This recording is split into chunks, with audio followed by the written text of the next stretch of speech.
The future of Bitcoin is a bright one, and it's bright because of the brilliant minds that work on it. The level of intellectual capacity that goes into Bitcoin from developers around the world is nothing short of incredible. So incredible, in fact, that you can now download the entire Bitcoin blockchain from one of 4 satellites. That's right, you can actually download and run a node with a small dish on your roof from a satellite. And not only this, but developments such as Sidechains will allow for the creation of tokenized assets to be created off the Bitcoin codebase. Schnoor signatures are set to replace older transaction authentication methods, increasing privacy and efficiency. And hash time-locked contracts seek to solve the problem of payment non-refundability. These developments are major, with each one bringing a significant extra value add to Bitcoin and the Bitcoin codebase by extending it beyond just being a currency and a payment mechanism. These developments also highlight the strength of Bitcoin's blockchain and may even threaten existing cryptocurrency projects. In this video, we're going to explore each one of these exciting new developments coming to Bitcoin.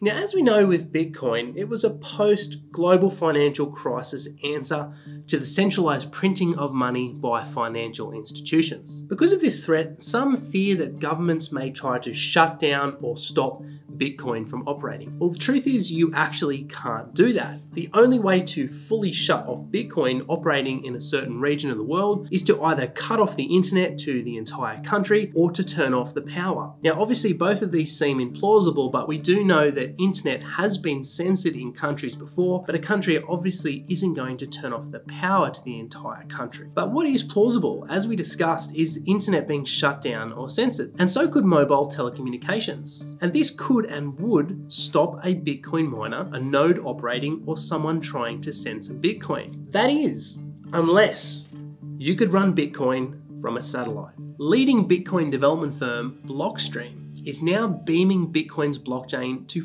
4 satellites. You heard that right, Bitcoin is now in space, being pushed to 4 geosynchronous communication satellites. These satellites are Galaxy 18, Eutelsat 113, and Telstar 11N. And this is both on the Africa and Europe beams. And there's soon to be more satellites added to the mix. So each satellite covers a specific area of the globe and operates on the frequencies between 12,000 megahertz and 11,400 megahertz. This particular range is known as the KU band, which is a stronger signal over the C band and allows for smaller dish sizes. So a dish as small as 45 centimeters in diameter can actually be used. Using ground stations known as teleports, Bitcoin's live blockchain is uploaded to each satellite. By having a dish adequate to receive the signal and a USB receiver, blocks can be downloaded to a full node or to keep it updated and in sync. Each satellite network receives blocks from each other, ensuring they remain in sync. The satellite network has also been designed to form a ring around the world, providing complete coverage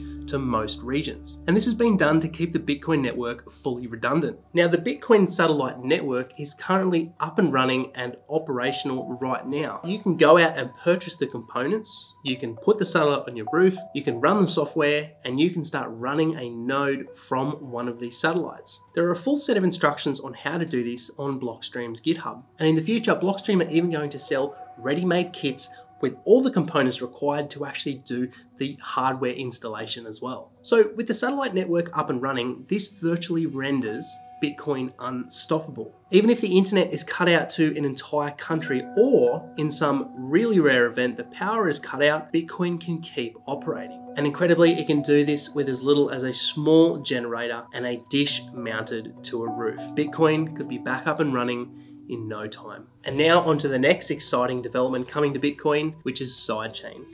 So sidechains are an innovation that a lot in the Bitcoin and blockchain industry are working on at the moment. A sidechain can be likened to a subset of a main blockchain, but it basically gives developers full customizable features and allows them to use the features and the benefits and the security of the main blockchain that the sidechain is attached to. These sidechains are a hot subject right now as the industry is faced with ongoing scaling issues, some of those of which are CryptoKitties, which congested the Ethereum network at the start of the year, and things like Bitcoin's transaction fees. When Bitcoin network became so congested at the start of the year, their transaction fees went as high as $100. So these are just some of the indicators that sidechain technology has a real use case.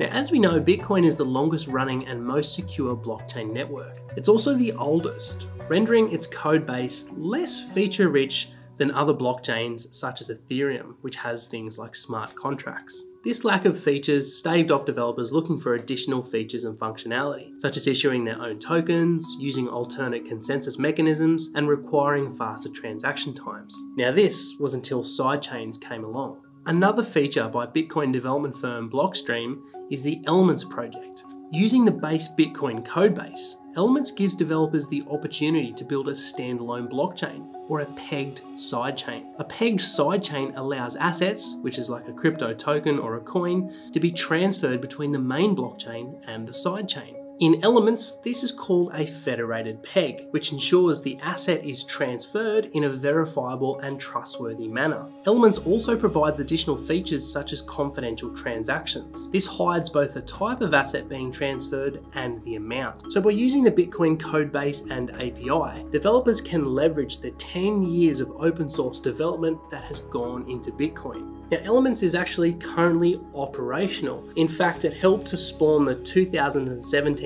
implementation of segregated witness. Another major feature for Bitcoin is Liquid, which was actually developed as a sidechain on Elements. Liquid allows private transactions for brokers and exchanges, and also allows for the issuance of tokens and other digital assets. Now to move on to another Bitcoin sidechain project called Rootstock. Abbreviated RSK, Rootstock is an open source sidechain project built on Bitcoin that brings smart contracts, instant payments, and scalability to the table. Starting in 2015 with a white paper, RSK's roots actually stem from a 2013 project called Quixcoin.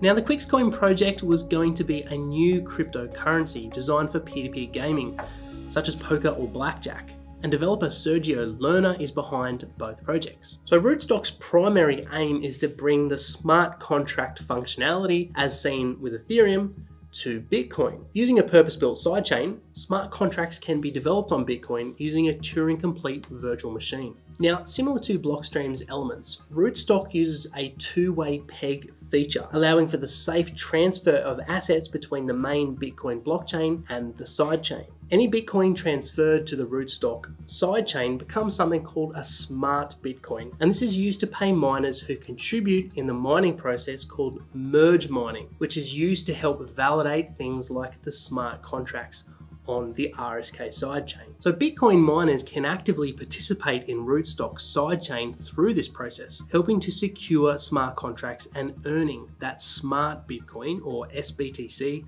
for their efforts. Rootstock has additional features as well, including scalability, with over 100 transactions per second being achieved right now. Instant payments are also possible, opening the door for things like gaming applications through microtransactions. Right, so that about wraps up sidechains, and there are other really exciting projects working on sidechain technology for Bitcoin, but I'll cover those in future videos. Now it's time to move on to the really exciting and technical stuff, which is Schnoor signatures. Now, Bitcoin uses several forms of cryptographic functions for things like key generation, mining, and transaction authentication. The main algorithm used by Bitcoin to generate keys and authenticate transactions is called ECDSA. This stands for Elliptic Curve Digital Signature Algorithm. To break it down into simple terms, the equation is based on a coordinate system. So if you have an X plane, if you have a Y plane, and you also have a Z plane, well, this equation is based on taking coordinates from somewhere in that field, somewhere in that coordinate system, and then generating a really large number from it. Now, this equation has parameters, and those parameters are called SECP256K1-S. The SEC component stands for Standard of Efficient Cryptography, which comes from a paper from Certicom Research. The P stands for a prime number, which is part of a set called a finite field.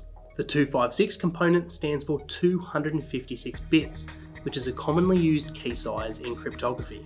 And the K1S stands for the Koblitz curve, which is a curve cryptography function developed by Neil Koblitz. So why am I telling you all of this? Well, because this parameter, this SECP256K1-S, is what is being replaced by Schnoor signatures. And then comes the question, well, why does this old function need replacing with Schnoor signatures? What are the benefits that it's going to bring? Well, here's what it says in the Bitcoin improvement proposal.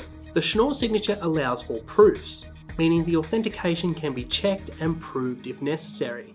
This currently does not exist for ECDSA. They are also non-malleable, which means that existing signed transactions cannot be altered by a third party. Schnoor signatures improve efficiency and privacy through something called linearity, and this allows for collaboration or something like a multi-signature for generating signatures. In addition, the developers want to use this opportunity to standardize the Schnoor signature. Now, all in all, it's pretty complicated and tech-heavy stuff, but it's exciting nonetheless. The general end user, the me and you that buys some Bitcoin or transfers it, is unlikely to see a huge change, but it's the back end of Bitcoin that's going to see the biggest improvement. Now, last but not least, the future of Bitcoin and its next major development is something called hash time-locked contracts. Bitcoin is set to get better at payments with a new feature called hash time-locked contracts proposed in BIP 199. This will allow a seller to spend some Bitcoin by only showing a portion of the transaction hash. Essentially, this will allow the spending of some Bitcoin before it's been confirmed on the Bitcoin blockchain. The motivation for this feature is the one-time nature of Bitcoin transactions. If I send you some Bitcoin by accident, there is no safety mechanism. There's no insurance, no bank to get it back. I must rely and trust you to send it back to me. By using time-locked contracts, both parties can agree to a set amount of time before the transaction is settled. An example might be a merchant that requires a 10-minute time lock on a customer purchasing an item. The customer may send the funds, but the transaction has not yet been confirmed on the blockchain.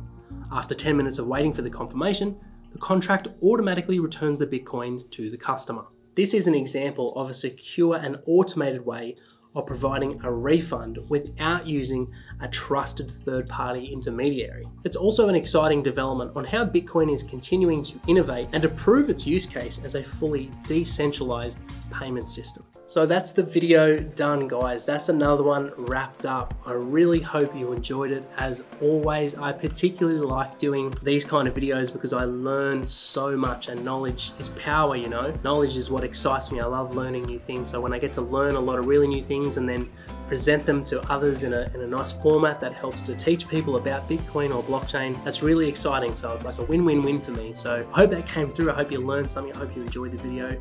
If you did, you know, the likes are always really appreciated. If you want to leave a comment down below, let me know what you think. Let me know what you think about the developments. Are there any that excited you in particular, or is there any others that I didn't discuss that you might like me to talk about in the future? If you haven't subscribed, make sure to jump on board, hit that subscribe button, make sure to press the little notification button as well. If you're after cool merch like our Cryptocurrency Australia merch or other Bitcoin or Ethereum shirts, there's a link down in the description to our merch shop. And make sure to check out our website while you're there. We've got lots of really good blogs that contain some really good content that we don't cover here on YouTube. So thanks again for watching, guys. Really appreciate ya. Have a great week, and I'll catch you in the next one. Cheers.